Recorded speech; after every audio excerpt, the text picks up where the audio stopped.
Welcome to Practical Witch Talk. I'm Friday Gladheart, and this week's podcast is with guest Andy Green. Today we're going to talk about throwing the bones, or tossing the bones. Andy, why are we talking about bones, even though this week's topic is about dice? Well, Friday, some people say throw the bones to mean toss the dice. Bones have been used for divination for thousands of years and throughout nearly every corner of the world. Before dice developed, knuckle bones, neck vertebrae, and the angle bones of sheep and other quadrupeds were used for divination.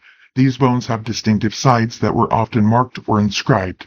They were the first dice and were used in both games and religious ceremonies, especially divination. Ew, gross. Yes, I knew that would be your response. For those of you who don't know, Friday won't, as she puts it, poke dead things.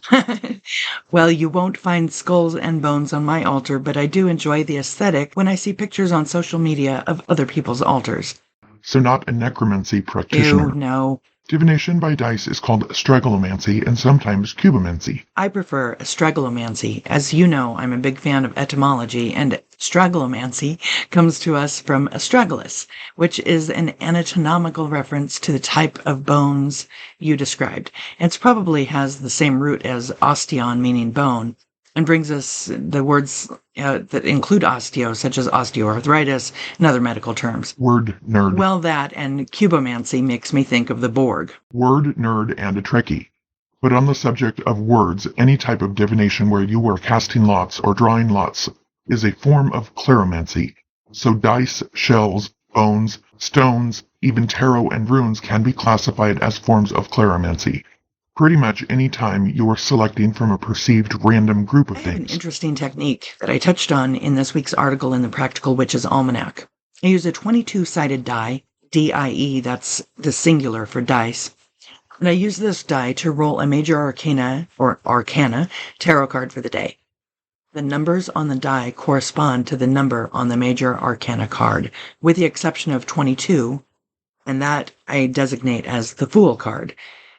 It is usually in cards given the Arabic numeral 0 rather than the Roman numeral. Can you use dice for the minor arcana? Oh, indeed. I have a set of 14-sided dice, D14s for the role-playing gamers. The white one is for swords, and that usually corresponds with air. The red one I use for wands, or fire. The green for pentacles, which correspond to earth. And the blue for cups, or water. And I roll these 4 dice with the 22-sided die to get a 5-card reading, with 1 major arcana, and 4 of the minors, 1 in each of the suit. That helps with learning the tarot as well, because you'll have to know the numerical correspondence to each of the cards and visualize the card in your mind. Exactly, and the dice can be used for rune readings as well. There are sets of rune dice with 4 dies carved with a rune on each of their 6 sides, so it covers the 24 runes of the Elder Futhar. You can also buy blank dice and make your own astrologomancy set. There are blank dice made of wood, plastic, and cow bones. Ew. And if you like working with stones and crystals, you can find many types of dice made from stones like rose quartz, onyx, and jade. Whenever you are casting lots, you can also use a layout to give a bit more of a framework to your divination. For example, a cord tied into a circle can be placed before you, and you cast your lots or toss your dice into the middle of the circle. The dice closest to the middle of the circle are closer to you in time. The ones near the circle perimeter are more distant. Those that fall outside of the circle can be people and situations around you, or can be ignored completely. You can also divide a circle into 12 sections that correspond to astrological houses. The dice or other lots you cast that land in a particular house then reflect the area the dice influences. One of the earliest forms of divination I practiced was cleromancy. My family had a tavern restaurant, as I've talked about before.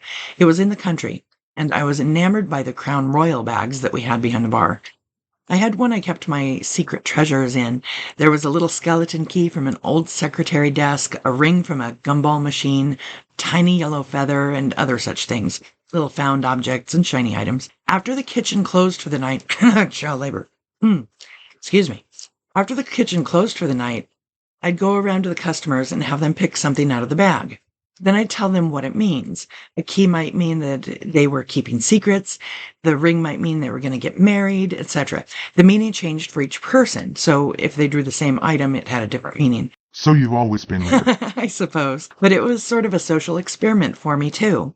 I didn't know how to interact with other humans, and completely missed what appeared to be the standard social rules that everybody else seemed to know, but I was never told.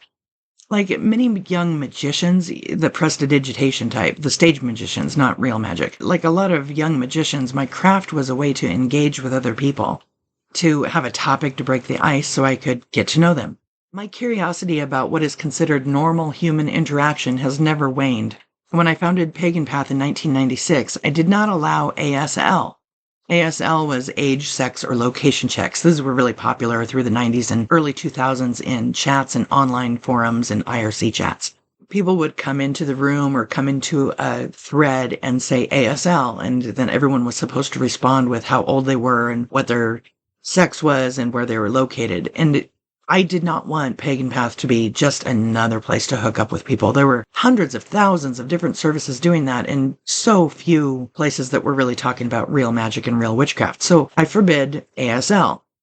And people were only allowed to select from a few hundred non-gendered avatars that I'd created. And I went by the gender-neutral name of Volute, Volute, like the spiral on the top of a Corinthian column. Pagan Path had tens of thousands of members and almost as many students.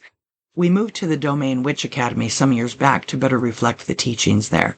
But when I officially changed my name on the website from the anonymous Volute to my name Friday and began using she, her pronouns, things changed a lot.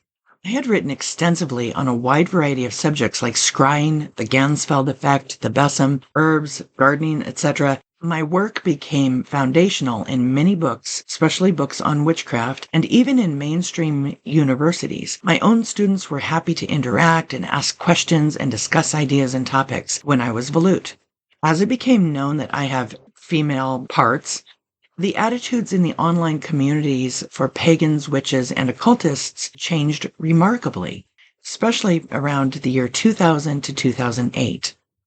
People would start to put me down. They'd mansplain to me, question my teaching more, and ask my sources constantly. I even had several people, not just men and women, come onto the forums and explain to me the basics of, let's say, candle burning magic, but they would be quoting directly from my own writing.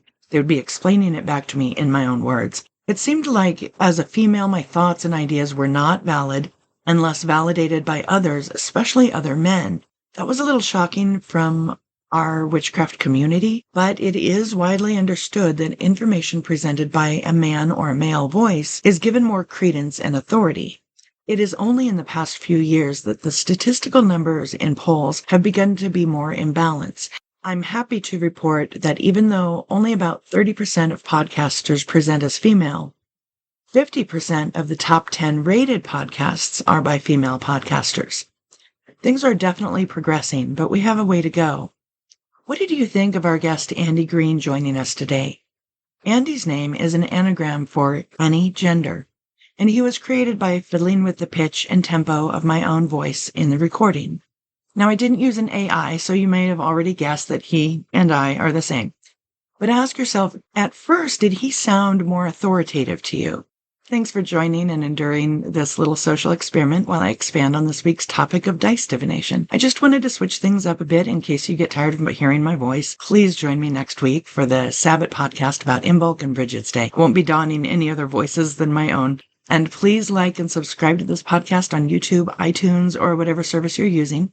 This has been a production of Practical Witch LLC in cooperation with witchacademy.org. If you'd like to learn more about witchcraft, herbs, and tarot, check out witchacademy.org. Blessed be.